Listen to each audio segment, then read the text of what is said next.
Hello बच्चों, आइए देखिए जे एडवांस का प्रोबेबिलिटी का शानदार क्वेश्चन।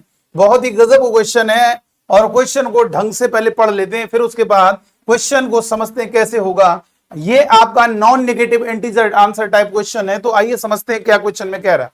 क्वेश्चन में कह रहा है कि एक बैग है जिसमें n बॉल्स हैं और out of which 3 balls are white. 3 balls सफेद हैं, 6 बॉल ग्रीन है और बाकी बची हुई ब्लू बॉल्स हैं। Assume that the all balls identical. ये मान लेते हैं कि सभी बॉल एक समान है। 3 बॉल्स आर ड्रॉन, ये आर लिखा हुआ है, ठीक है। Are drawn randomly one after the other without replacement. बेटा इसका समझो, मतलब एक होता है 3 बॉल निकालना, एक होता है बैग से 3 बॉल निकाल रहे हो, 3 बॉल एक साथ निकाल रहे हो, एक होता है एक साथ 3 बॉल और एक होता है वन आफ्टर द अदर या 1 बाई 1, जिसे 1 आफ्टर द अदर भी बोलते हैं 1 बाई 1। तो ये 1 बाई 1 करके जैसे फील करो, बैग है, एक बॉल निकाला, उसे रख दिया, फिर से बैग में हाथ रखा, फिर से एक बॉल निकाला, दूसरी बॉल रख दिया। यानी जो बॉल आपने निकाल के रखा है उसे वापस बैग में नहीं पुट किया है, फिर से एक तीसरी बॉल निकाली और उसे रख दिया। यानी पहली बॉल निकाली, बैग वहां पर जमीन में रख दिया, फिर दूसरी निकाली बैग से, यानी एक एक बॉल कम होती जा रही है। इसे कहते हैं वन आफ्टर दी अदर। बहुत ही गजब का कॉन्सेप्ट होता है, समझ लीजिए 12th क्लास में ऐसा क्वेश्चन आता है। उसके बाद कहा जा रहा है i इक्वल टू 1 2 3, यानी i की 3 वैल्यूज होंगी 1 2 3, ठीक है। Let wi gi bi denote the events that the ball drawn in the ith draw is a white ball, green ball and blue ball respectively. मतलब उसका कहने का मतलब कि अगर हम W1 लिखें तो ये समझ लेना पहली बॉल व्हाइट आएगी। भाई 3 बॉल निकाल लो, इसका मतलब तीसरी व्हाइट आएगी, B2 का मतलब दूसरी ब्लू आएगी और B1 का मतलब पहली ब्लू आएगी। इसका मतलब ये कहना चाहता है, ठीक है। आगे देखिए क्वेश्चन में, इफ द प्रोबेबिलिटी यानी पहली व्हाइट, दूसरी ग्रीन और तीसरी ब्लैक ब्लू आने की प्रोबेबिलिटी 2/5n है, तो देन द कंडीशनल प्रोबेबिलिटी 2/9। तो n की वैल्यू पूछ रहा है, n की वैल्यू पूछ रहा है मेरे बच्चों, जरा ध्यान दीजिए, बहुत शानदार क्वेश्चन है।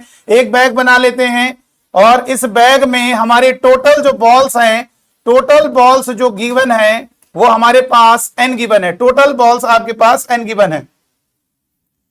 क्वेश्चन में कहा जा रहा है 3 आपकी बॉल कैसी है, व्हाइट है बेटा, 3 बॉल्स हमारी व्हाइट है, तो 3 हमारी व्हाइट बॉल्स हैं और 6 हमारी ग्रीन बॉल्स हैं, यानी 6 हमारे पास ग्रीन बॉल्स हैं और जो रिमेनिंग बॉल्स हैं वो हमारी ब्लू बॉल्स है। देखो ये कह रहा है, तो आप ये मुझे बताइए, आपके पास टोटल n बॉल्स है और ये आपकी टोटल हो गई अभी तक 9 बॉल्स, यानी बची हुई हमारी ग्रीन बॉल्स है, तो बची हुई हो गई n-9, वो ब्लू बॉल्स हो गई बेटा। 6 और 3 9 हमारी व्हाइट और ग्रीन हो गई है, तो बची हुई बॉल्स होंगी वो टोटल n है, तो n-9 जो बची हुई वो ब्लू बॉल्स होंगी। 3 ही टाइप की बॉल कंटेन कर रहा है।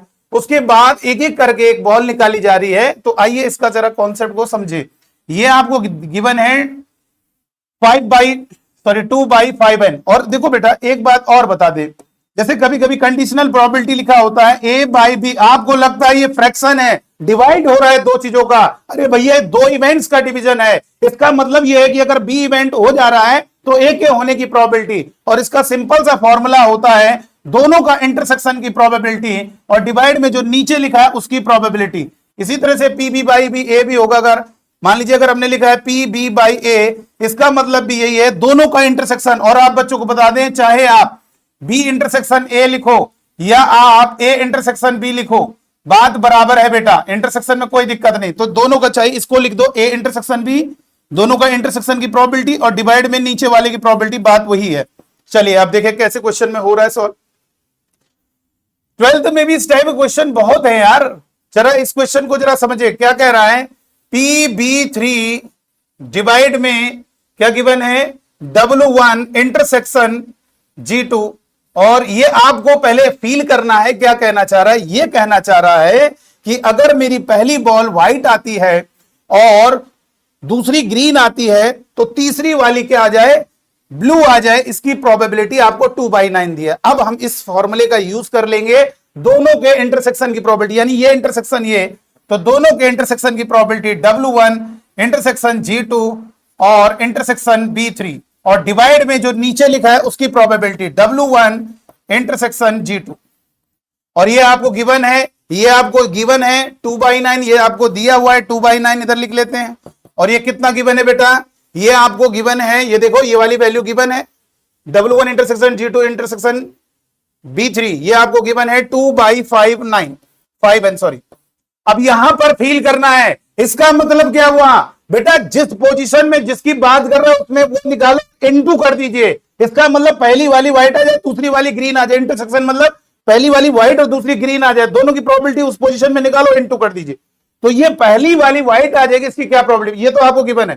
पहली वाली व्हाइट आ जाए, इसकी क्या प्रोबेबिलिटी, टोटल बॉल्स है n, और पहली वाली व्हाइट कितनी है, 3। अब फील करना, इनटू फील करिए।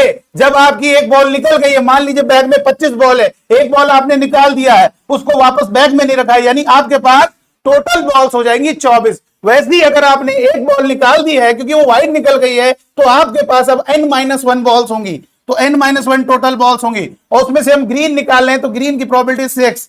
तो अब यहां से कैलकुलेशन करेंगे, 2/9 इंटू, ये इधर क्रॉस हो जाएगा, n से n कैंसिल हो गया, 3 इंटू 6 डिवाइड में n-1, सॉरी n-1 है, ये n-1 इज इक्वल टू कितना होगा, ये पूरा इधर क्रॉस 2/5। तो यहां से क्या होगा, 3 3 जा 9, और ये कितना होगा, 3 2 जा 6, और ये 2 से 2 कैंसिल, क्रॉस मल्टीप्लाई करोगे तो 5 2 जा 10 इज इक्वल टू, ये n-1 इधर गया, तो यहां से -1 इधर आएगा, तो 11 प्लस हो जाएगा 11, तो n की वैल्यू 11 हो गई, यानी आपका आंसर 11 होगा। इस तरीके से ये हमारा क्वेश्चन कंप्लीट हो गया। तो चलिए आज की वीडियो में इतना ही, थैंक यू।